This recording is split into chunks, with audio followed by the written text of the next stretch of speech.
Good afternoon. Today we're here at looking at 5 steps to help you align your curriculum to the new priority standards. My name is Shauna Stefanchik. I am an educational consultant independently. This slide just shows a little bit about my past and why I am passionate about PLCs and ELA. I have formerly worked as a principal and instructional coach during the time in the district office during the time of the switch to Common Core state standards, and most recently was a consultant for DESE and RPDC, but because of the little people in the picture, have transferred to working independently. And through my time working with schools is what brings me today with you is to really help support schools, especially those of you who don't have as strong of a staff and support system at central office to really help give you some tools and tricks of aligning to the priority standards. So this slide just shows a list of 5 things I'll be reviewing with you today. Is number one, I would suggest making sure you define the difference between curriculum and resources for your teachers. 2, we'll talk about how you communicate the why of the priority standards and where they came from, a bit of history, even from the state level over the past 2 years of why they are now recommending them and offering that list. 3, we'll talk about how to honor past priority standard work. If your district has engaged in that, then you've been ahead of the curve. Your teachers are one step ahead in identifying that, but this can be a difficult time for them and they think, here we go again with priority standards. So we definitely want to honor the work that they've done. And I'll speak with you about that. We want to give people time to reflect and digest on the new priority standards so they can really take in what is the difference. Are there any differences between what we have identified in the past or what we have been doing? And then last and most importantly, I'll go a little more detail with number 5 on, after going through these foundational steps of understanding the priority standards, how you can adjust your current scope and sequences within all core contents to really honor and make sure you're hitting the priority standards. So first, just clarifying the difference between a guaranteed curriculum or a guaranteed and viable curriculum. So this slide is from one of my favorites, Robert Marzano. And when he talks about a guaranteed and viable curriculum, I love this definition of sharing. Guaranteed means that every student is provided the opportunity to learn a core curriculum. So the guarantee in the state of Missouri is that all of our kids in Missouri will have an opportunity to be exposed to the Missouri learning standards. So we are all held accountable as Missouri educators. That is the guarantee that kids have the opportunity. So we have to make sure that they are being exposed to every one of those standards. Viability of a curriculum actually means allowing teachers and students to have enough time to actually get through all of those standards. So the viability is where it comes to what I'm calling a scope and sequence. You can call it a pacing guide or a learning map. The viability is the ability to make sure that we have time within our unit and our year to actually cover each one of those standards. Now, that can be very difficult, which leads us to part of the why behind priority standards.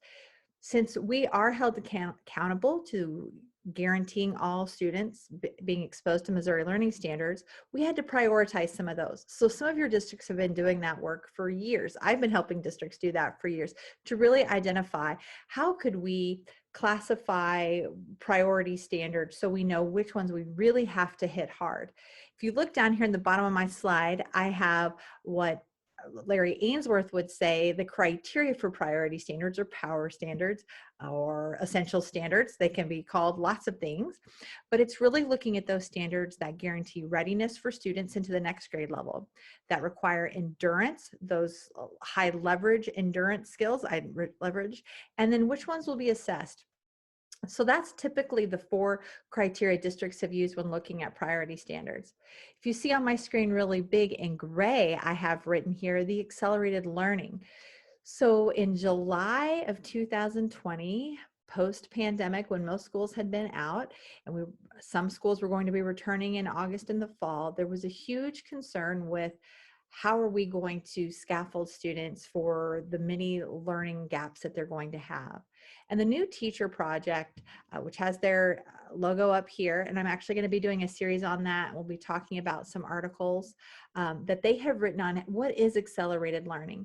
And in a nutshell, the theory was rather than focusing on remediating students, districts need to focus on accelerated learning, and how they do that is they pare down their standards even more and really recognize some priority standards, and they focus on just those things, but they keep the rigor and the grade level standards for students, and they just scaffold students up to those really important skills. So that means rather than trying to cover in this time of trying to overcome all these barriers, forget trying to teach all your standards. Focus on, identify your priority ones. What are those key targets kids have to know? Keep those at the same level. Don't remediate every single past skill a kid needs to do. But if main idea and details is the important standard, keep that threshold and rigor and scaffold the kid up to make sure that they can do that. So DESE actually had the new teacher project come on in their learning series last summer. And so this is really the driving work from the district or the state level of where priority standards came about. And so this last little picture here is just a screenshot from the DESE website of what the priority standard page looks like. And I'm going to take a little caveat and stop my slideshow really quickly. Oops, I didn't mean to unshare my whole thing.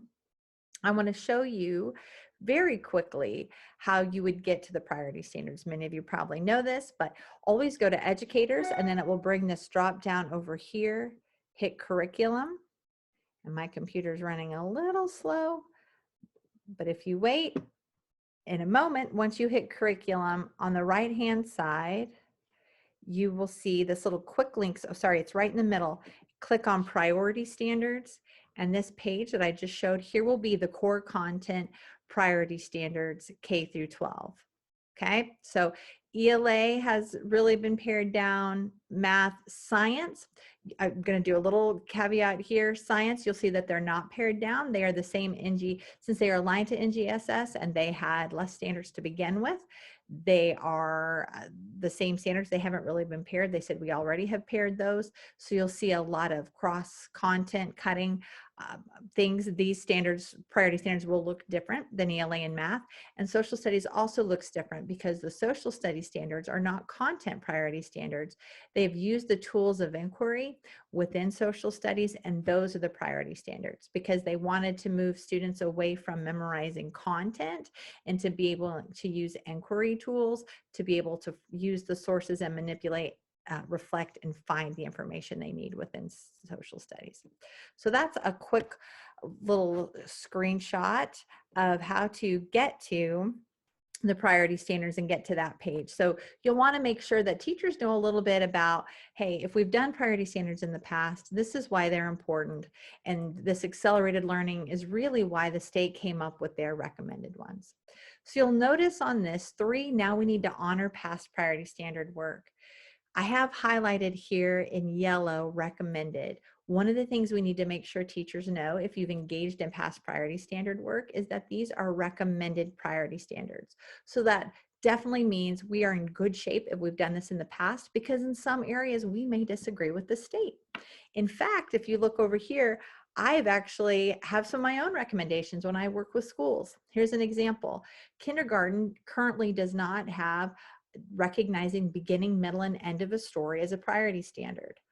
Well, being a content expert, I know that later in the standard, students are going to have to summarize and they're going to need to draw conclusions and find evidence. And if kindergartners aren't taught to identify the beginning, middle, and end, it could mess that vertical progression. So I would personally recommend that kindergarten would have beginning and middle end as a priority standard. So in the districts I work with, we have modified the state, right? In some places we've added, and some places we've said at one point, and this is no longer there, verbs was a priority standard for kindergarten. I would humbly disagree. So in our district, we may have some differences, but for the most part, especially in grades 3 through 5, we want to be tightly aligned because we now know that all state assessments will be aligned to the priority standards. So it's in our best interest to make sure that we at least cover the priority standards recommended by the state, because those will be the standards our students will be assessed on in the future. Now on this next slide, I wanted to just share with you a protocol I have used with schools to help them honor some of the past priority standard work. So you might want to print, well, I would recommend printing the recommended standards from the state. People still like a hard copy beyond the electronic. Let them look at their past priority standards compared to the state and just notice any differences. Charting those and doing a gallery walk, especially if you have vertical teams, K through 5, K through 8 present, and noticing some of the shifts. And I have that as step 2, you're providing those standards with them. You have teachers discuss changes and notable things. Then they chart based on the new priority standards. If we had to say what are the top areas that our grade level has to master, let's say in math, you're going to write down first grade, addition, subtraction, patterns. Patterns isn't one, but you see what I'm getting at. They're going to write those top priority areas down. And it's really nice if you have them put them up in grade level order and let each team go and share the top things, because here's what you'll notice. There are some gaps.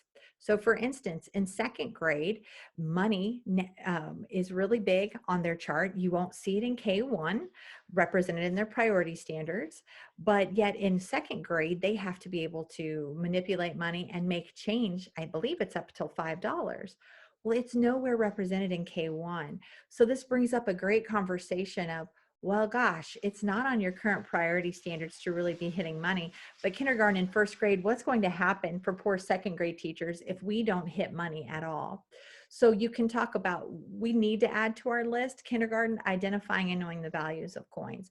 First grade, we need you to add to your list that you are still really thoroughly covering how to identify and skip count at least up to $1 with some mixed change so that they're ready to hit that hard skill in second grade.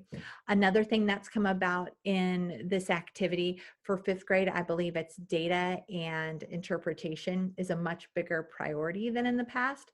Some of the fifth grade and fourth grade units had only been a couple of days, and they've decided on their pacing guides, we really need to give 10 to 15 days on that now, and our current resource doesn't do it. So we're going to need to supplement that unit and make sure we're covering it because we now realize it's a priority. So this will possibly say, hey, we didn't have data analysis as a priority standard in the past. Maybe we can take away time and measurement being such a huge unit so that we can add data and interpretation. So just some examples of how to get staff having good conversation and processing time around these new priority standards while very much honoring the past work and the importance of the priority standards they've done.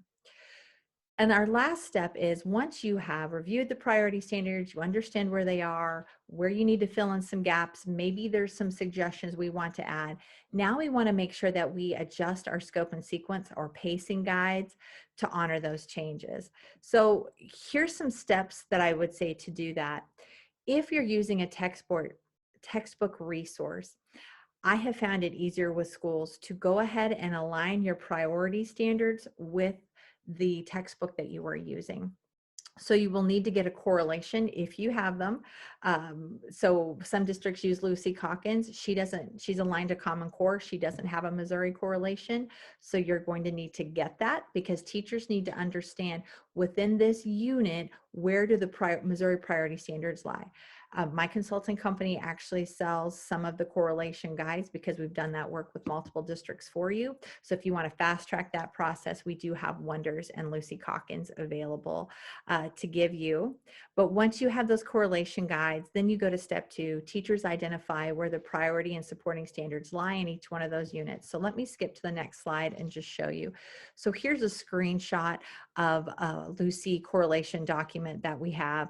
We're going to look within this unit and see we've got our standards here.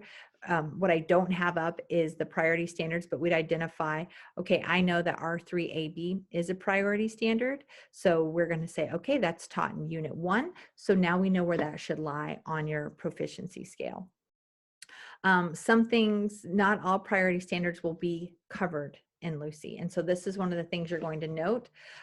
So another thing I've had teachers do is write out, okay, on your priority standard document, what unit was that covered? So we see a lot of them were covered in unit 1, once in 3, and nowhere else. So this is also important for us to know. If this is a high leverage one, we need to carry it over in every unit, or there might be some that were never covered. So we have to supplement the series that we're using and make sure that we plug that priority standard in somewhere. Once you have identified where those fall within your textbook, then you can update your scope and sequence. So this is an example of, you go ahead and label your scope and sequence the same as your text. Here's the unit, here's what it's called, here is where the priority standards live. We've just plugged them into each unit. I like to put on my scope and sequences the I can language to encourage teachers to use that with students. And then underneath, you'll put all the supporting standards. But one of the things, which is my step number 5, is to make sure that your scope and sequence is also very accessible and clear to teachers. I love a format that clearly identifies for them. In this unit, we're looking at this vertically. These are your priority standards and these are your supporting. So here's a screenshot of just the different segments of this particular template. Here's the name of the unit, your student standards, which align to the priority standards covered. And here's a list of all the supporting standards, that you need to have covered as well. Sorry, my presentation popped out here. So we'll give that a minute. Let me stop sharing and go back in.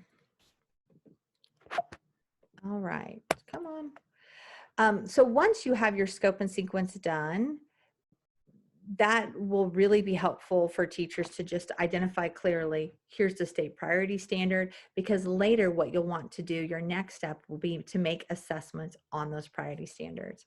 I want to show you another scale or template that we have recently done. You could just give your teams a blank scope and sequence. And something that my company offers is we've just listed all of the standards out to the side, but they're already coded as priority and student I can. And so then teachers can just copy and paste those right in there. This really saves teachers a lot of time. And so one of my recommendations and one of my theories is that one of the ways that we can help teachers is to reinvent the curriculum process by doing more of the heavy lifting for them. And so that would mean providing a scope and sequence template for them that would honor the process. So let me go ahead and pull this back up. Let's see, I apologize, we're having technical problems. So having a customizable scope and sequence template could be really helpful for them. And here's the biggest thing is, I have this little graphic here. Teachers are used to doing all the heavy lifting, and there's going to be some collective sighs about having to go back in and do curriculum work again. The more you can think through how to make this process, help them to process what the new standards are and the why behind it, because the why is always very important rather than just jumping to the what we need to do. But the more heavy lifting you can do on the things that expedite teachers to just getting to focusing on the standards and how to teach them well, I would encourage you to do, which is why my company offers these templates to help districts do that. We do the heavy lifting for you, and that's why we have created some of the scope and sequences where, hey, we've identified what those are for you, but we're going to let you plug those into the units you want them to have. But also consider using, now we have Google Docs and Google Drive. One of the common problems I find in schools is teachers save things in a million different folders and they're all using different versions and they don't know where to find things. So the beauty of having a common template, and as you can see down here, you have every grade level on a one-stop shop. Have one place that once your curriculum is done, it's locked down and everything is hyperlinked to it. You can hyperlink MoBlocks, assessments, your proficiency scales once you get them. But this type of template is very easy to use for teachers, and it just really organizes things, because I can't tell you how many schools I've been in and they've saved their curriculum. People are using different assessments. They're using the wrong folder. So my last one is consider doing the heavy lifting for teachers and thinking about a system or a template for your scope and sequence that would just streamline that process for them. So again, our 5 steps were helping your teachers understand the difference between curriculum and resources, right? We talked about Marzano and the opportunity of all kids needing the Missouri Learning Standards, but we're using our resources to guide our pacing in the order in which we do it. Make sure you communicate the why behind the priority standards, honor their past work, give them time to reflect and digest on the new priority standards, and then help them navigate how to adjust their current scope and sequences so they know how to target their instruction based on those recommendations. And the last thing that my consulting company can offer to help you, we do already have Eureka Math and Engage New York scope and sequences that are already formatted and updated to the MLS. I do have Wonders and Lucy Calkins correlation documents for schools who want their teachers to do their work but need those correlation guides to expedite it. We also have already created Wonders ELA scope and sequence documents. So in some districts, they have just bought my scope and sequences and they've told their teachers, hey, we already paced it for you. So now we can really get into your instruction and assess or your assessments and getting into customizing those. And last, we also have this customizable scope and sequence that I'd shown you, where if you haven't engaged in this work, but you think a document like this would make it very simple for your teachers to plug in and create a new scope and sequence, and it would also offer you the benefit of having that clean, streamlined template. In order to contact me, you are on Mighty Networks. If you're watching this, you can click on this little icon up here, which will go straight to my website, and you can see some more examples, or my email is also right here. You can email me or message me up here through Mighty Networks, and I can definitely provide you more information if you are interested. Thank you for your time today. I hope you were able to get some nuggets on how to use these 5 steps to get your curriculum set for this coming year. Thank you.